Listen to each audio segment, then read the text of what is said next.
에베소서 6장 13절에서 17절 말씀입니다.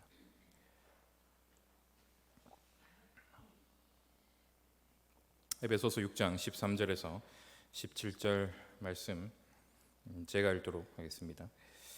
그러므로 하나님의 전신갑주를 취하라. 이는 악한 날에 너희가 능히 대적하고 모든 일을 행한 후에 서기 위함이라. 그런즉 서서 진리로 너희 허리띠를 띠고 의의 호심경을 붙이고 평안의 복음이 준비한 것으로 신을 신고 모든 것 위에 믿음의 방패를 가지고 이로써 능히 악한 자의 모든 불화살을 소멸하고 구원의 투구와 성령의 검 곧 하나님의 말씀을 가지라.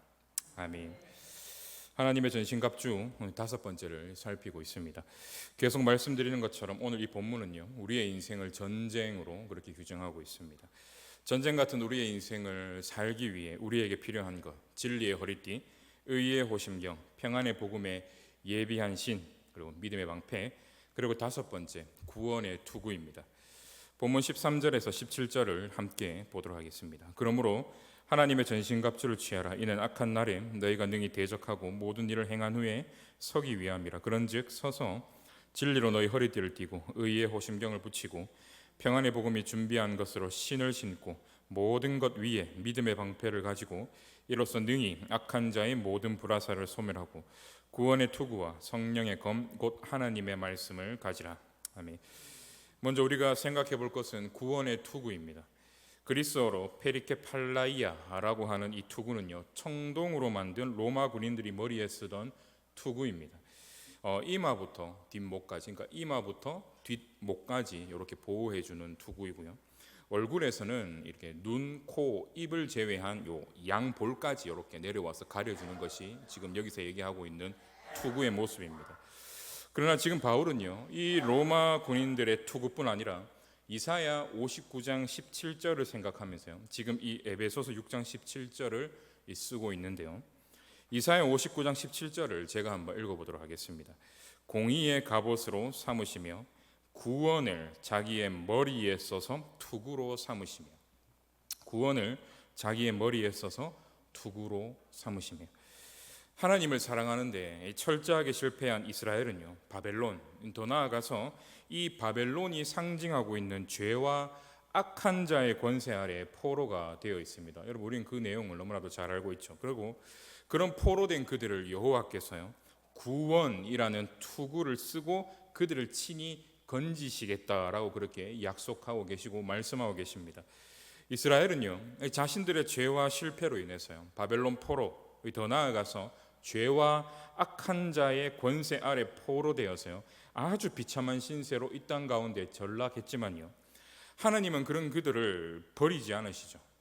하나님은 그런 그들을 버리지 않으실 뿐만 아니라 이전보다 더 아름답게 그리고 완전하게 회복시키겠다, 지금 약속하고 계신다라는 거예요. 그 완전한 구원, 그 완전한 회복의 내용이요, 여기 우리가 읽었던 이사야 59장 17절, 이제 여기 후반부부터 이어지는 60장에서 66장까지 계속해서 이어지는 내용입니다.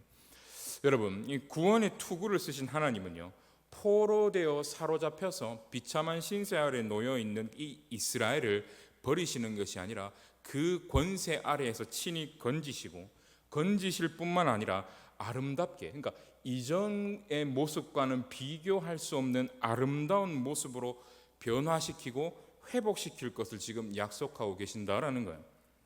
여러분, 이 하나님의 약속 앞에 서 있는 이스라엘 백성의 입장에서 여러분이 생각해 보시길 바랍니다. 그들이 하나님 앞에 지은 어마무시한 죄로 인해서요, 하나님의 다스림이 아닌 바벨론이라는 거대한 이 악한 세력, 이 세력의 악한 다스림 속에서요, 이 악한 세력의 다스림 속에 거할 수밖에 없는 실제적인 징계를 지금 그들이 받고 있고 당하고 있습니다. 그리고 그들은 이 현실 속에서요, 우리가 우리의 잘못으로 인하여서 하나님께 버림받았다, 하나님께 버려졌다라는 생각 속에 있습니다. 그러나 하나님이요, 그런 생각 속에 있는 그들에게 찾아오셔서 이사야를 통해 하고 계시는 말씀이 무엇입니까?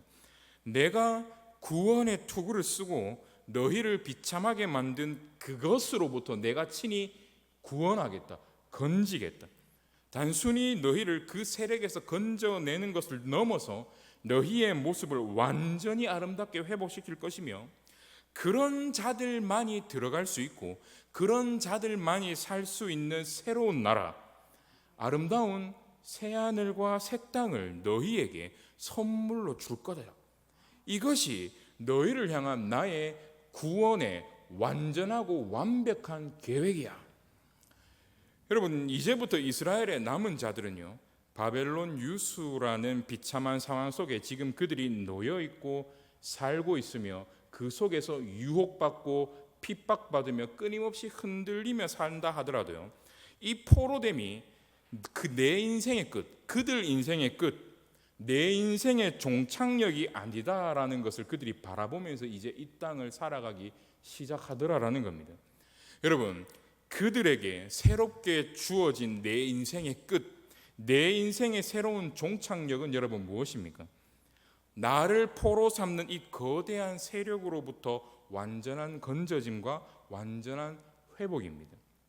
여러분, 이제 이 남은 자들은요, 하나님의 구원을 소망하는 그 투구를 이 남은 자들이 쓰고요, 자기 앞에 있는 새로운 인생의 종착역을 새롭게 꿈꾸고 그것을 소망하면서 이 땅 가운데 살아가기 시작한다라는 것입니다. 여러분, 하나님은요, 자기 백성을 구원하시기 위해 뭘 쓰십니까? 구원의 투구를 쓰십니다.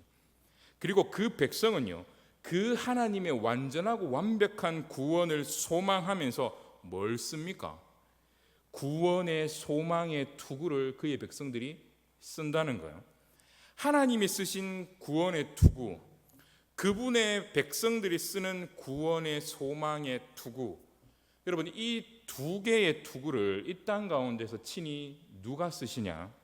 하나님이시며 동시에 인간으로 이 땅 가운데 오신 예수 그리스도께서요, 이 두 개의 투구를 친히 그분이 쓰십니다.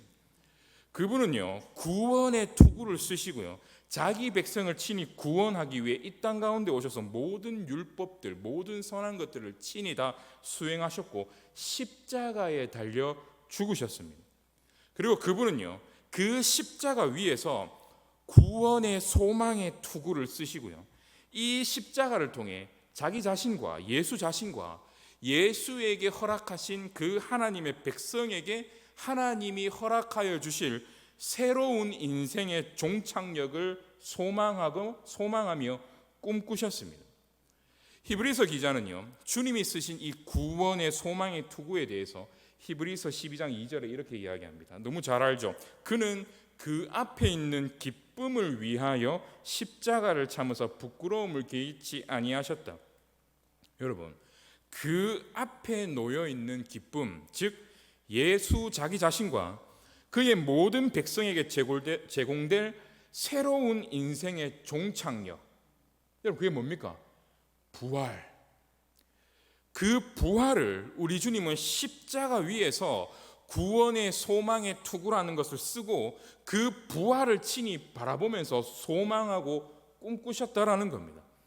여러분, 바울이요, 지금 이 이사야에 나오는 구원의 투구, 특별히 우리 주님이 착용하신 이 구원의 투구를 인용하는 게 오늘 우리가 살펴보고 있는 본문인 에베소서 말고 초기 서신에도 이 투구에 대해서 바울이 이야기를 했습니다. 바울이 쓴 그 초기 서신이 뭐냐? 데살로니가 전서인데요, 데살로니가 전서 5장 8절입니다. 우리는 낮에 속하였으니 정신을 차리고 믿음과 사랑의 호심병을 붙이고 구원의 소망의 투구를 쓰자. 구원의 소망의 투구를 쓰자. 바울이요, 자기 사역 초창기 때, 즉 데살로니가 전서에서요, 이 이사야 59장 17절에 나오는 구원의 투구를 인용하는데요, 바울 스스로가 뭐라고 이것을 인용하면서 설명하고 있냐면, 그냥 구원의 투구가 아니라 그 백성들이 써야 되는 뭐다? 구원의 소망이라고 불리는 투구라는 거예요. 무슨 말입니까? 여러분, 내 인생의 끝, 내 인생의 종착역이 지금 나의 이 모습 또는 지금 이 세계의 가치와 세계관이 말하는 잘 사는 것과 못 사는 것의 모습, 더 나아가 죽음이 아니다라는 거예요. 내 인생의 종착역은 그런 게 아니고요, 내 인생의 끝, 내 인생의 완성, 내 인생의 종착역은 예수 그리스도로 인해 새로운 종착역이 우리 가운데 뚫렸다는 겁니다. 새로 놓여지게 되었다는 거, 새로 생겼다는 겁니다. 여러분, 지하철 새로 뚫린 걸 생각하시면 됩니다. 대구로 치면 지금 1호선 안심역이 마지막 종착역인데 하양 쪽으로 지금 새 길을 더 뚫어서 새로운 종착역을 만들고 있지 않습니까? 여러분, 그거라는 거예요. 여러분, 인간의 모든 종착역이 어디입니까? 결국에는 우리가 이 땅에서 잘 살든 못 살든, 부하든 가난하든, 뭐 잘 나가든 못 나가든 상관없이 결국 최고의 인간의 모든 종착역은 뭡니까? 결국 죽음이에요. 죽음에선 그 누구도 다 그 종착역에서 내려야 합니다. 자, 당신이 이제 죽으실 때 됐습니다. 여기서 내리세요. 그런데 뭐예요? 나는 이 죽음이라는 종착역에서 안 내리네. 계속 가네. 다른 종착역이 내 인생 가운데 있다라는 거예요. 우리의 종착역은요, 인간을 비참하게 만드는 이 죽음을 뛰어넘어선다라는 겁니다. 죽음을 넘어선 새로운 종착역이 여러분 무엇입니까? 하나님께서 우리에게 약속하신 그 완전한 구원, 즉 그리스도께서 친히 소망하시고 그리스도께서 친히 이 땅 가운데 이루시고 보여주신 부활이라는 완전한 회복이다라는 거예요. 죽음이란 종착역을 넘어 부활이란 새로운 종착역에 우리의 삶에 언제나 소망이 된다라는 겁니다. 여러분, 생각해 보십시오. 우리가 우리의 인생길을 걸을 때요, 우린 아무 목적 없는 길을 정처 없이 걷는 게 아니에요. 신자는요, 부활이라는 최종 종착역을 향해서 걸어가고 있는 거예요. 그렇지 않습니까? 그런데 이때 신자에게 찾아오는 인생의 위기, 우리를 향한 보이지 않는 적의 공격 상황은 여러분 무엇입니까? 우리가 걷는 이 길의 종착역이 도대체 어디인지, 나는 어디서 내려야 하는 사람이지라는 것을요, 계속 뭐합니까?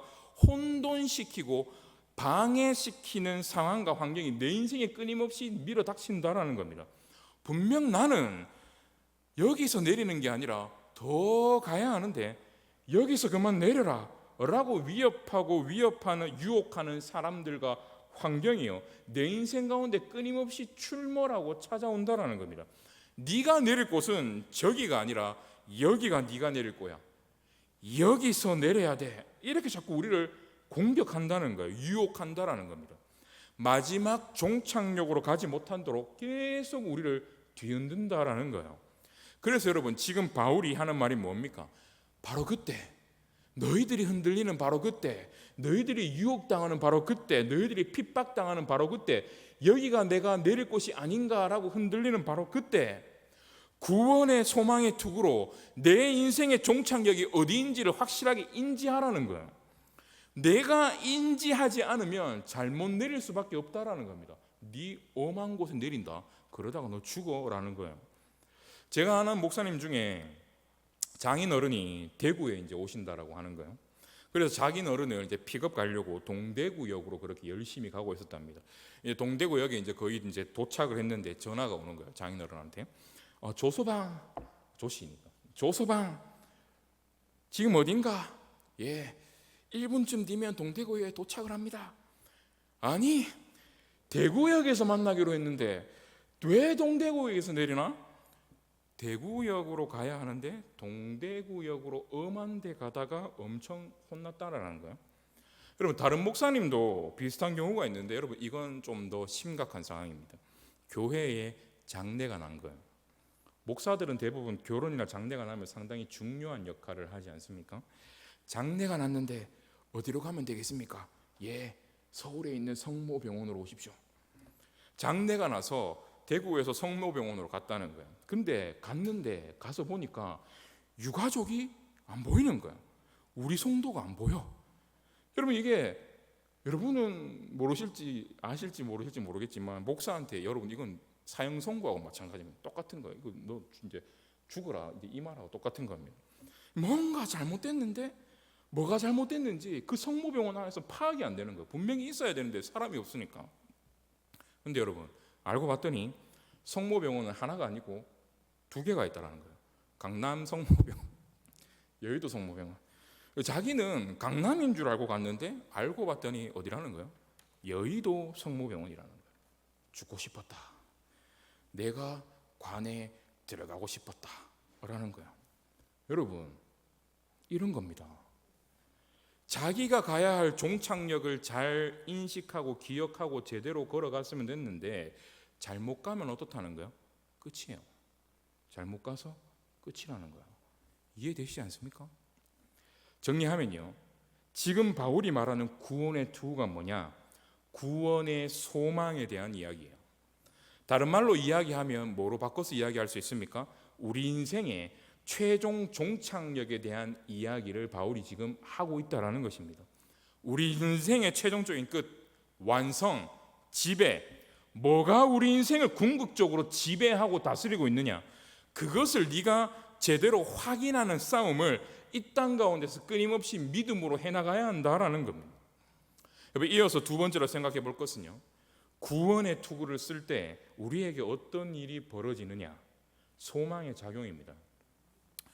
우리의 삶에 이 부활에 대한 소망, 최종 종착역에 대한 소망이 어떻게 작용하게 되느냐, 두 가지 영역이에요.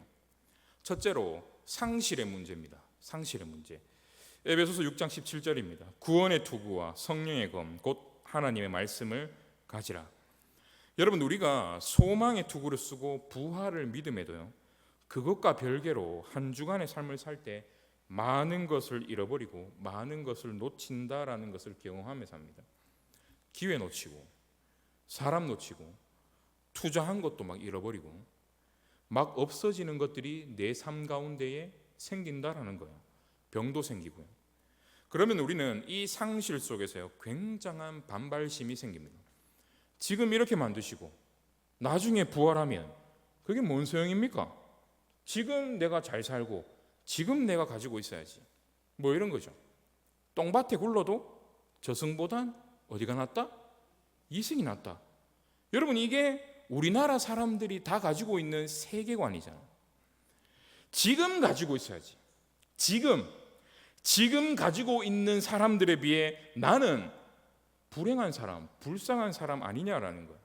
이 생각, 이 세계관, 세상이 말하는 세상의 구원의 투구를 내가 쓰고 있으니까요, 부활 소망이라는 것이요, 내게 추상적으로 들리기 시작하는 거예요. 부활 소망이라는 것이요, 더 이상 내게 즐거움이나 기쁨으로 다가오지 않더라라는 겁니다.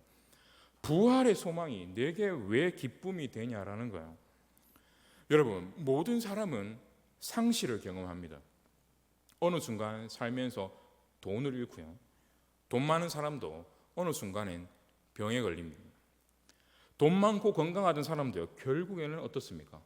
죽어요. 문제는 뭐냐?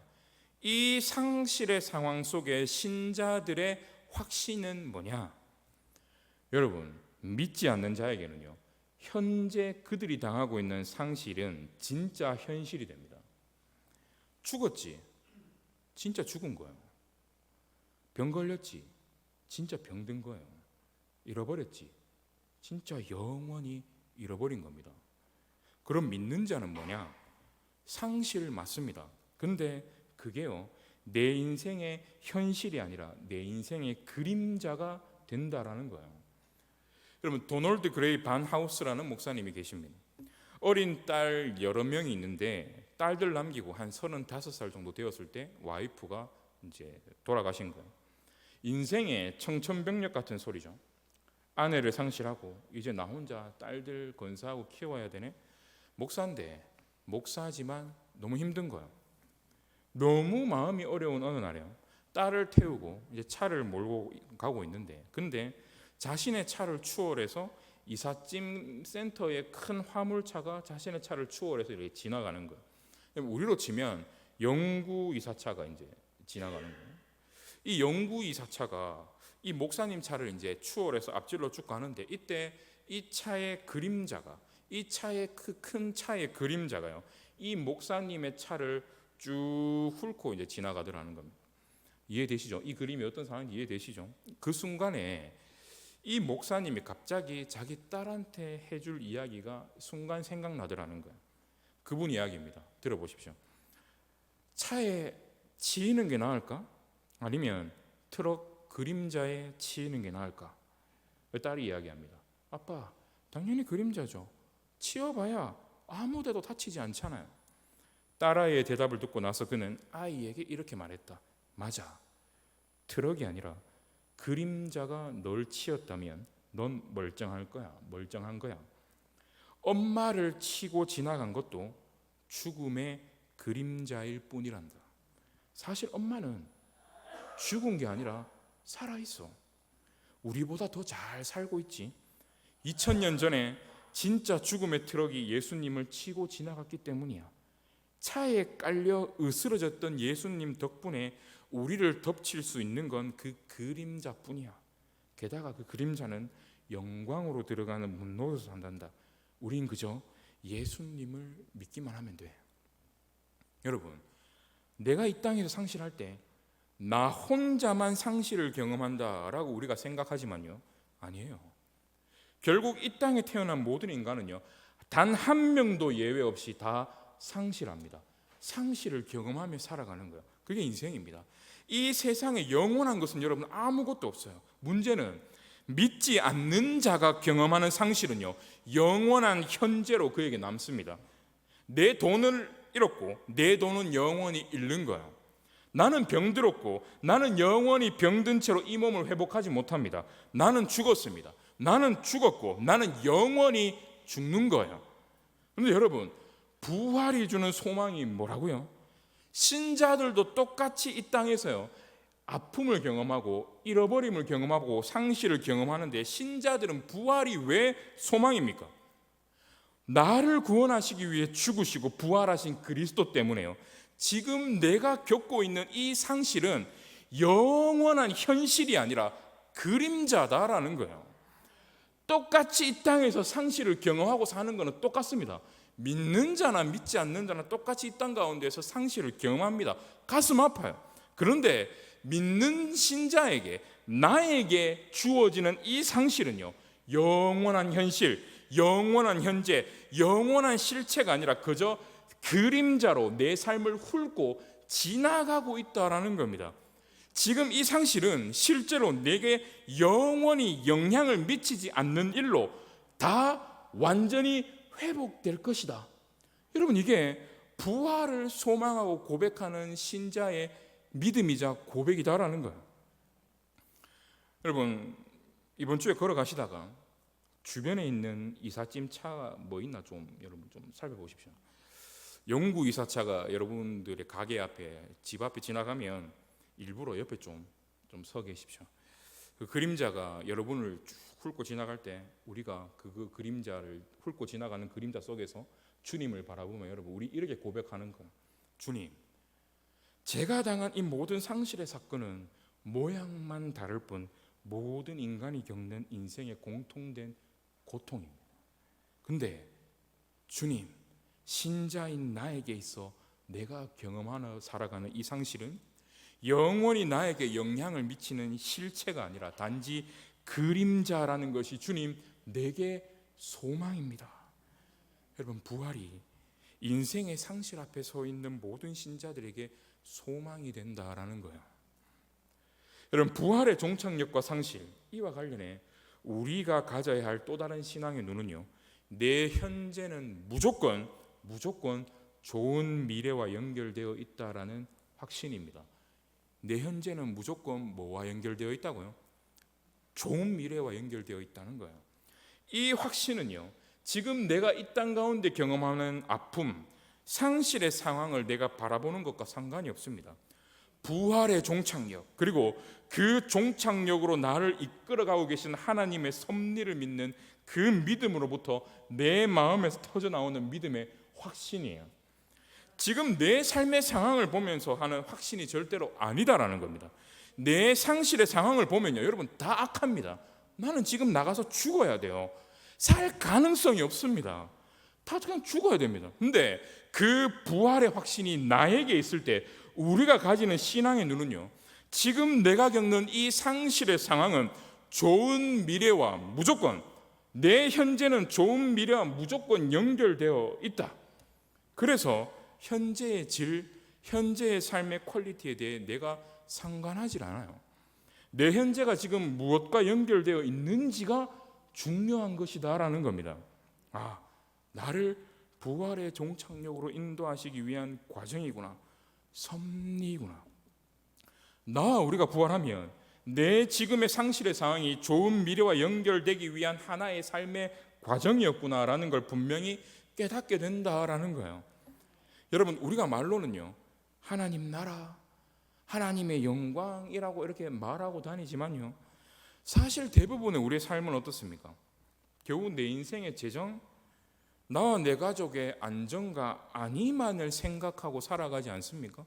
그게 저와 여러분이지 않습니까? 근데 하나님은요, 늘 무엇을 생각하고 늘 무엇을 계획하고 늘 무엇을 그 생각과 계획에 따라 끊임없이 섭리하고 다스리시고 움직여 나가시냐면요, 우리 인생을 통해 당신의 나라, 부활의 영광스러운 그 나라를 끊임없이 생각하고 계시는 분이다라는 거예요.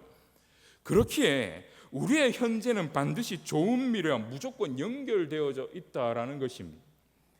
여러분, 우리가 지금 경험하는 내 현재가 좋은 미래와 무조건 연결되어 있다라는 것을 믿는다고 한다면요, 그럼 우리가 이 땅 가운데 살면서 버려야 할 게 있습니다. 그게 뭐냐면요, 좋은 현재, 좋은 미래를 규정짓는 그 태도. 여러분, 좋은 현재, 좋은 미래를요, 내가 함부로 예단하고 규정짓지 않는 게 중요합니다. 여러분이 지금 생각하는 좋은 현재, 여러분이 생각하는 그 현재와 이어지는 좋은 미래라는 것이 있지 않습니까? 좋은 직장으로 이직이 되어야 좋은 미래라든지, 요 시기에 좋은 사람을 만나고 좋은 사람이 내 삶에 나타나 줘야지만 내 삶이 좋은 현재고 좋은 미래야. 근데 지금 그게 안 되고 있으니까 나와 나를 비롯해서 내 자녀의 현재는 지금 굉장히 시간 낭비하고 있고 딜레이 되고 있고 의미 없는 시간을 나와 내 자녀가 이 땅 가운데서 보내고 있다라고 지금 누가 그걸 규정하고 있냐는 거예요. 여러분, 우리가 그걸 규정하고 산다라는 겁니다. 여러분, 그거는요, 부활의 믿음으로부터 나오는 좋은 미래를 믿는 신자의 삶의 태도가 아니라는 겁니다. 여러분, 하나님은요, 이 부활, 내 좋은 미래와 내 좋은 종착역과 관련한 내 안에 있는 이 우상을 반드시 제거해 나가실 거예요. 그럼 내가 알거든요. 다른 사람은 몰라도 나는 알거든요. 내가 생각하고 내가 은밀하게 규정해 놓은 내 좋은 현재, 내 좋은 미래가 뭔지 나는 다 알고 있습니다. 그걸요, 하나님께서 부활의 빛 아래에서 하나하나 다 놓게 하시고 버리게 하신다라는 거예요. 보십시오. 오늘 부활을 내가 믿고는 있지만 내 현재가 좋은 미래와 연결되어 있음을 알지 못하거나 그것을 믿지 않고 있죠. 여러분, 그건 사실 내가 부활을 믿고 있지 않는 것과 동일합니다. 여러분, 내 종착역은 어디입니까? 내가 서고 내가 마무리될 내 종착역은 좋은 곳이에요. 내 미래는 반드시 좋은 미래입니다. 여러분, 이게 부활이 우리의 삶, 특별히 상실과 고통 가운데 있는 우리 인생에 주는 궁극적인 소망이다라는 거예요. 여러분, 그런데 우리 인생은요, 상실만 있고 고통만 있는 건 아니죠. 하나님으로부터 끊임없이 제공받는 것이 있고 그 제공받는 것을 통해 끊임없이 이 땅 가운데에서 누리는 것 또한 우리 삶에 있지 않습니까? 두 번째로 우리가 생각해 볼 것은요, 이 누림과 관련된 내용입니다. 현재의 누림은 장차 올 더 좋은 것의 전조, 사인이다라는 거예요. 여러분, 하나님 우리가 살아갈 때 좋은 것을 인생에 누리게 하실 때가 있습니다. 내 자녀가 좋은 대학에, 좋은 직장에, 좋은 사람과 만나서 결혼했습니다.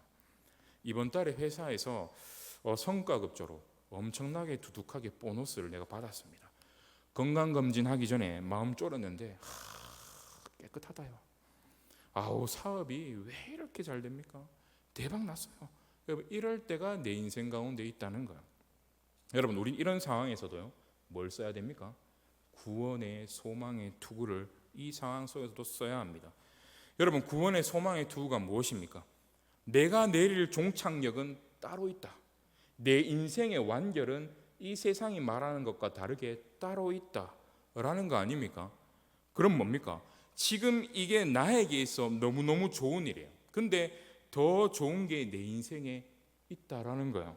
지금 내가 누리는 이 모든 것은 앞으로 내가 누릴 부활 기쁨의 전조 사인이다라는 거예요. 야, 이 정도면 만족해. 우리 결혼 생활 이 정도면 만족하지. 아우, 자녀 이 정도면 만족해. 내 직업 내 너무 탄탄하지. 안정되어 있어. 만족해. 여러분, 그 태도, 그 마음이 죄라는 거예요. 왜 그렇습니까? 주님이 씌워주신 그 구원의 투구를 지금 네가 함부로 벗었네. 네 종착역은 여기가 아닌데 넌 지금 그냥 여기서 내려도 된다라고 끊임없이 생각하고 살아가네? 아니라는 거야. 하나님이 좋은 것 주실 때 우리는 어떻게 해야 되냐? 이게 이렇게 좋은데, 이게 이렇게 달콤하고 맛있는데, 이게 이렇게 행복한데 주님이 주실 앞으로 나에게 올 기쁨은 도대체 뭐냐는 거야. 하나님께서 늘 좋은 걸 누리게 하실 때마다 하나님이 여러분들이 과연 생각나느냐? 우리의 최종 목적지가 여러분들이 누리고 있는 그 삶 속에서 과연 생각이 나고 떠오르느냐라는 거예요. 여러분, 조 리그니라는 목사님이 쓰신 땅의 것들이라는 상당히 좋은 책이 있습니다. 여러분, 그분이 이 책을 통해 무엇을 이야기하고 싶어 하냐면요, 성경은 위의 것을 생각하고 땅의 것을 생각하지 말라. 골로새서 3장 2절 말씀이죠. 그렇게 성경은 이야기한다는 거예요. 하지만 동시에 성경은 뭐라고 이야기하느냐? 디보네전서 4장 4절에서 이렇게 이야기한다는 거예요. 하나님께서 지으신 모든 것이 선함에 감사함으로 받으면 버릴 것이 없다. 그러니까 하나님이 우리에게 허락하신 이 땅의 것들을 대하는 상반된 시선이 성경에 있고, 그것을 대하는 상반된 삶의 사람들의 태도가 이 땅 가운데 존재하고 있다는 거예요. 땅의 것을 생각하지 말라라는 쪽의 사람들은요, 예배, 말씀, 기도, 찬양 이런 것만 거룩한 것이고, 돈, 취미생활, 여행, 식사, 우정 같은 것은요 세속적인 것이라 생각하고 산다라는 거예요. 반대로 모든 것이 하나님이 주셨기 때문에 모든 것이 선하다라는 것만 생각하고 살아가는 사람은요, 반대로 어느 순간 자신의 욕망을 쫓아서 이 땅의 것을 탐하며 살고 있더라는 겁니다. 그러니까 조 리그니 목사는요, 이 상반되어 보이는 이 두 구절, 그리고 이 상반된 삶의 태도에서요 균형을 이루려는 시도를 그 책에서 합니다. 그 균형을요 어디서 찾냐면 고린도전서 10장 31절에서 찾아요. 그런즉 너희가 먹든지 마시든지 무엇을 하든지 다 하나님의 영광을 위해서 하라. 조 리그니 목사는요, 우리는 충분히 이 땅의 것을 통해서도 하나님을 영화롭게 하고 하나님을 사랑하며 하나님께 더 나아갈 수 있다라고 이야기합니다. 들어보십시오. 단 호박 케이크와 안에는 내 사랑, 내 애정을 두고 경합하는 라이벌이 될 수 있다. 그러나 단 호박 케이크냐, 배우자냐, 이것만이 내 인생 가운데 가능한 선택은 아니다. 내가 정말로 마음 깊이 흡족하게 단 호박 케이크를 즐긴다면 이 사람이 정말로 미친 듯이 좋아하는 게 단 호박 케이크다라는 겁니다. 단 호박 케이크만 보면 정말 자다가 벌떡 일어날 만큼 이 케이크를 좋아한다라는 거예요. 내가 정말로 마음 깊이 흡족하게 단 호박 케이크를 먹고 즐긴다면 그로 인해 아내에게 폭풍 칭찬과 감사를 전하며 솔선의 설거지 같은 사랑을 내 아내를 위해 실천한다면 과연 케이크 사랑이 아내 사랑을 위협한다라고 말할 수 있을까? 아내는 내가 단 호박을 맛있게 즐기기를 원한다. 그러라고 단 호박 케이크를 만들고 사준 것이 아닌가? 실제로 디저트를 즐기면서 나는 아내에 대한 나의 사랑은 감소되는 것이 아니라 단 호박 케이크를 먹으면서 아내에 대한 나의 사랑은 오히려 더 증가한다라는 거예요. 이분이 아내 이야기를 하는데요, 아내가 자기에게 케이크를 선물로 주면 그 케이크가 너무 사랑스럽고 그 케이크가 너무 좋기 때문에 그 케이크를 준 아내를 내가 등한시하게 되냐라고 물어보는 거예요. 이 사람이 나에게 잘해주고 이 사람이 나에게 좋은 것을 주면 그 좋은 것을 내가 누리면서 동시에 뭐 한다는 겁니까? 그 준 사람을 더 사랑하고 더 아끼고 더 잘해주지 않겠냐는 거예요. 선물을 받아보신 지 오래가 되셔가지고 이 감각이 뭔지 지금 다 잃어버린 듯한 표정, 난 네가 지금 무슨 말 하는지 하나도 모르겠다라는 그 표정을 짓고 있지만, 여러분 저는 그걸 잘 알고 있습니다. 저는 그 사랑을 매일 누리거든요. 왜 뒤를 보십니까?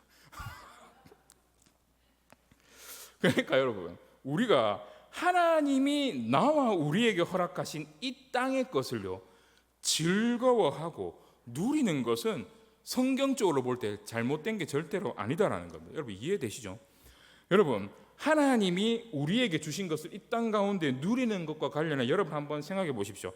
여러분 스스로 이런 적 없으십니까? 하나님을 사랑한다면 이 땅의 것은 다 버려야 돼. 사실 여러분 스스로가 그렇게 살지도 않으면서 끊임없이 그렇게 말하고, 그렇게 살지 않는 사람을 찾아가면서 끊임없이 정죄하면서 이 땅의 것을 사랑하면 안 돼, 이 땅의 것을 사랑하면 안 돼, 그래 끊임없이 이야기하고 살지 않았냐라는 거예요. 좋은 여행지에 가도 어떻습니까?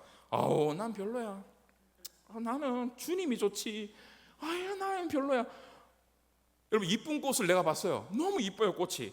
그 옆에 있는 내 친구가 꽃 너무 이쁘다, 꽃이 너무 사랑스럽다 이러는데 나는 옆에서 초치는 거죠. 어떻게 초칩니까? 꽃 이쁜 게 중요한 게 아니야. 그리스도께서 날 위해 죽으시고 부활하신 게 더 중요해.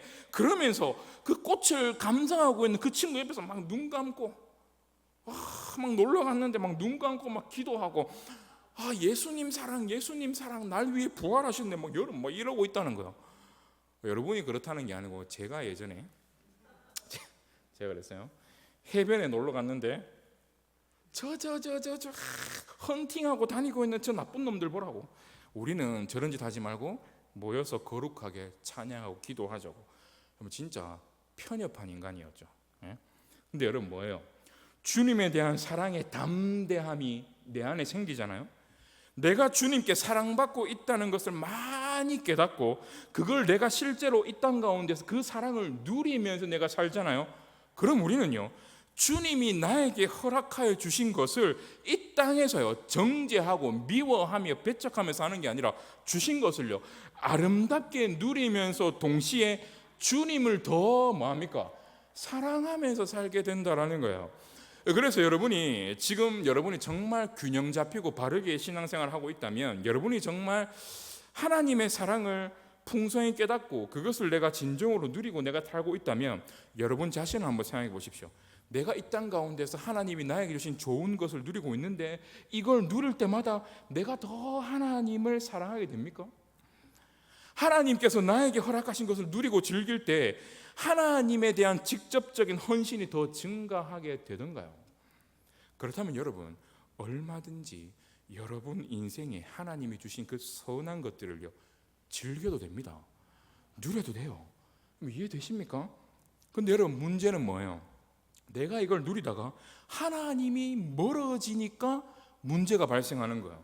우린 연약하기 때문에요 이 즐김이 자연스럽게 어디로 이어지냐면 우상 숭배로 넘어가고, 이 즐김이 종착역이 아님에도 불구하고 이 즐기는 것이 종착역인 줄 알고 여기서 끊임없이 내리려고 한다는 게 문제라는 겁니다. 여러분 그럼 이걸 해결해 줄 수 있는 해결책이 뭐냐는 겁니다. 하나밖에 없어요. 구원의 소망의 투구를 내가 써야 되는 거예요. 내 종착역은 여기가 아님을 아는 것. 내가 지금 누리는 것은 훗날, 먼 훗날, 아니 내일일 수가 있어요. 부활을 통해 누릴 기쁨의 전조라는 것을 명확히 아는 거라는 거예요. 바로 그때 우리는요 여행을 가서 좋은 것을 누리면서도 그 속에서 누가 생각나냐면 하나님이 생각나고요. 석양을 봐도 뭐가 생각나냐면 하나님의 사랑은 얼마나 아름다운지를 생각하는 거예요. 감사하는 거예요. 기뻐하는 거예요. 누리면서 기뻐하는 겁니다. 내 손에 들려있는 내 많은 돈과 자원을 받아요. 이게 사실은 너무 좋지만 겉으로 이 더러운 거, 천박한 거 내가 버려야지 이러는 게 아니라, 여러분 좋으시죠? 이것을 통해 어떻게 하나님의 영광을 위해 이 돈과 자원을 내가 사용할지를 생각하고 고민하는 거예요. 여러분 조지 허버트라는 사람이요 이렇게 시를 썼습니다. 여러분 한번 들어보십시오. 나의 왕, 나의 하나님, 모든 것 안에서 당신을 보게 하소서.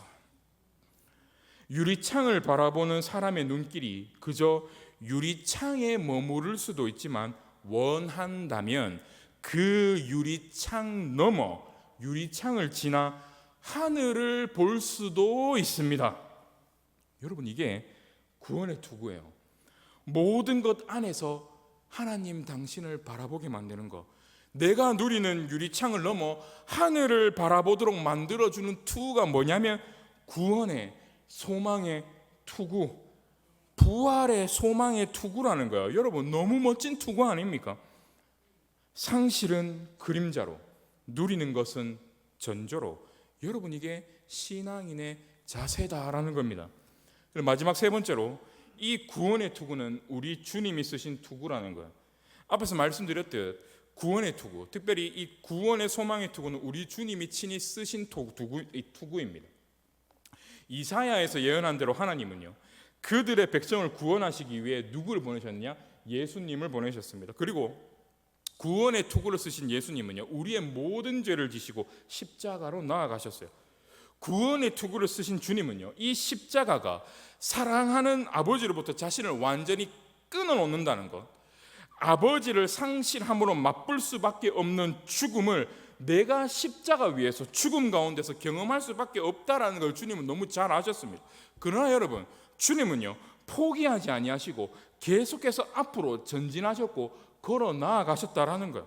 여러분, 무엇이 그리스도로 하여금 그렇게 할 수 있도록 했습니까? 그는 그 앞에 있는 기쁨을 위하여 십자가를 참으사 부끄러움을 개의치 아니하셨더니, 여러분, 주님은요, 십자가의 죽음과 상실 그 너머에 있는 즐거움, 곧 구원의 소망, 부활의 소망 안에 계셨다라는 거예요. 주님이 머무실 최종 종착역이요, 십자가의 고통, 무덤 속의 죽음이 아니었다라는 거예요. 주님이 머무실 최종 종착역은 그것이 아니라 아름다운 부활이었다라는 것. 그리고 주님은요, 그 부활의 종착역을 자기만 누리는 게 아니라 우리에게 찾아와 생생하게 보여주셨고, 오늘 우리에게도 그 부활의 종착역을 친히 허락해 주셨다라는 거예요. 부활한 날 봐라. 네가 내릴 종착역은 지금 여기 이 땅이 아니다라는 거예요. 그걸 믿으십니까? 여러분, 우리가 이 부활한 주님을 바라본다면요, 우리는 살면서 이런 고백을 할 수밖에 없습니다. 주님, 내 종착역이 부활 소망 가운데 있다면 나는 구원의 투구로 내 인생이 끊임없이 무장되기를 주님 소망합니다. 내가 경험하는 모든 인생의 상실이 현실과 내 인생의 영원한 실체가 아니라 그림자임을 구원의 소망의 투구를 통해 알게 하소서. 나의 현재는 가장 좋은 미래와 연결되어 있음 또한 주여 알게 하여 주시옵소서. 특별히 내가 지금 이 땅 가운데서 누리는 것, 이 누림의 맛에 집중하는 것이 아니라 이 누림이 영원까지 이어짐을 내가 이 구원의 소망의 투구를 통해 끊임없이 보게 하시고 그 속에서 하나님을 더 사랑하며 살아갈 수 있도록 은혜 베풀어 주시옵소서. 주님, 더 벌수록, 주님, 내가 이 땅 가운데 더 잘 될수록, 주님, 내가 이 땅 가운데 더 누릴수록 더 많이 주님을 사랑하고 더 많이 주님을 향해 헌신하기를 원합니다. 날마다 주님이 친히 쓰셨던 이 구원의 소망의 투구를 여러분들 또한 쓰시고요, 이 아름다운 사랑의 균형을 가지고 주님 앞에 날마다 영광 돌려드릴 수 있는 저와 여러분들 다 되실 수 있기를 주님의 이름으로 소망하며 주님의 이름으로 축원합니다. 기도하겠습니다. 우리의 구원의 소망이 되시는 사랑의 하나님 아버지, 오늘 우리가 인생을 살면서 내가 내려야 하는 인생의 종착역이 도대체 어디인지, 내 인생의 끝은 무엇인지 도무지 인식하지 못한 채 흐리멍텅하게 우리가 살아갈 때가 너무나도 많습니다.